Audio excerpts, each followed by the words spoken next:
The communication systems of the animal kingdom involve two sounds, a low-pitched growl used as a threat, and a higher-pitched melody used to indicate friendliness, submission, or vulnerability. I'm going to tell it growling, because when I come back I growled at the door and the dog growled at me, because something in my head has never stopped growling, because when I'm asleep I growl, I dream that I'm a beast, because I've barked before, because if I speak you don't understand me, because it is my mission to fill in the silence before it spawns monsters, because our literature is not the same, sometimes it doesn't even seem alike, because I can growl very low and seem to breathe hard because I want to, because nobody is going to stop me, because when we are disturbed we sing they hear grunts, because the new is an N with a swing on it, because your mom won't read this, because your dad can't read, because the Egyptians didn't draw a picture of a grunt, because to write it you'll have to touch your screen, because the great grunts and I'm inside too, because your elevator grunts and threatens to drop me, sometimes I think you do me a favor, because paper grunts if you crumple it, if that grunt will remain as a scar even if you later regret it and want to leave it smooth. Because to win at least you have to bare your teeth. Here from where I growl these lines. The ceilings are low and the corridors are long, covered with ceramic tiles with photos of nurses asking for silence with colored nails on their also colored lips. In the offices the ceramic reaches a meter in height. In the rooms there are no platelets. All are white walls. The white fences embrace white doors like the ceiling.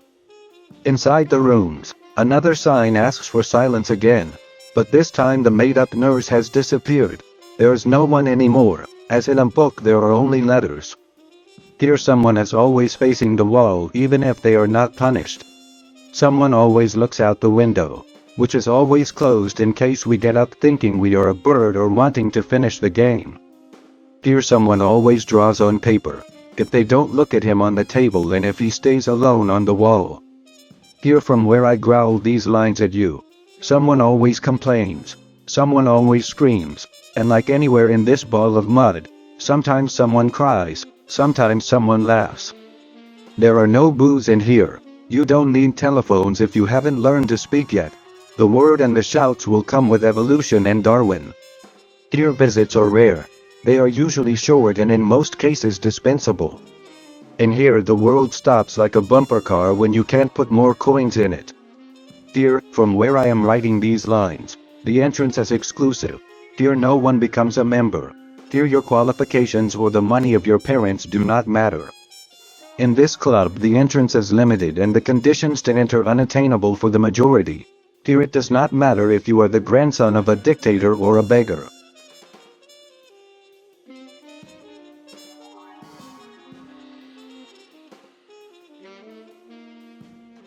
Here, from where I growl these lines at you.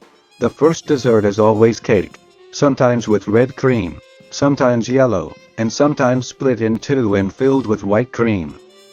The second dessert is cooked to measure for each diner and comes in a plastic cup in the shape of 1, 2 or 3 pills, white, pink, blue and if you're dangerous, also yellow triangular ones.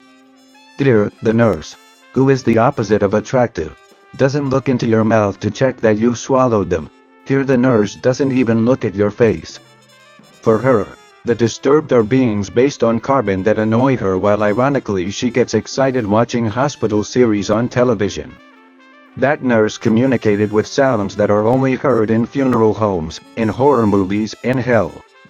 That morning they replaced their favorite series with the 5th replacement of Power Rangers and the nurse, after a Grasnidis catalog, exchanged the medication for those of us who were disturbed and my pills ended up in Crystal's stomach. The most alive being I've ever met. This moment, Crystal snatched the plastic cup from my hand with hers and swallowed them as well.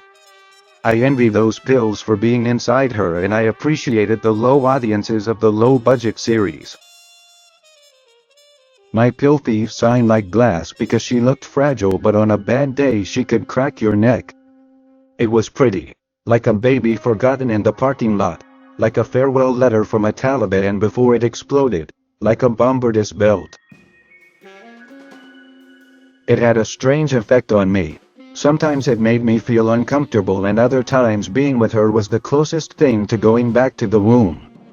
His movie had just started and mine was already in the second bovine. I was born with the latest film noir in air from its cruelty, silence and shadows. My pool was the pool on Sunset Boulevard and his was the one from the MTV videos. Born on the edge, as close as it is far from anywhere.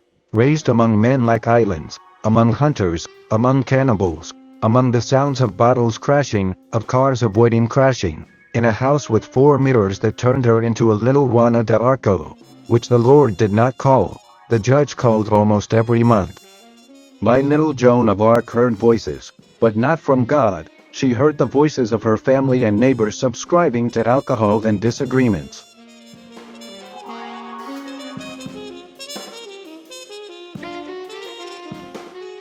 Crystal liked makeup. She liked to put on makeup. She liked lipstick as much as the ones in bars. She liked foundation and cocaine in base. She was eyeshadow and once the shadow behind the door. She liked to put on makeup and that didn't make her better or worse. She painted herself and painted stripes. That's what she spent and thought about most of the day. Being a little crazy made her not care what others thought of her. Being alone made her not give explanations to anyone. Not needing anything made her immensely rich and having nothing made her have nothing to lose. The sum of all this made her a being so free that she sometimes floated, so free that she almost never touched the ground. There were no right or wrong paths for her, only paths to get lost on. Every day it was a different glass, sometimes the glass of a fish tank, sometimes the glass of a magnifying glass stopped letting a ray of sunlight pass through it, waiting for the flame to start. Almost always the glass of bottles, always painfully transparent. Sometimes the armored glass of a bank and, my favorite, the glass of sunglasses at night. Its battery painted yellow, it was never fully charged, it always needed more. She was spitting yellow enough to leave the house and call anyone. Her battery was spitting yellow and that was as good as bad. Her battery was spitting yellow and she only asked for mustard on her burger. Her battery was never green. Green killed Napoleon and she would never forgive him. Her battery grew and became as powerful as a nuclear power plant. The words that came out of that phone made nations fall. His emoticons managed to face brothers and every time he used the camera the history books had to be rewritten. When I arrived at this select club, he thought I was a pervert, a character, a psychopath, but before the end of the day I was certain that I am just a disturbed fool. In this select club of felons, relations between partners are not allowed, but that did not stop me from thinking about her.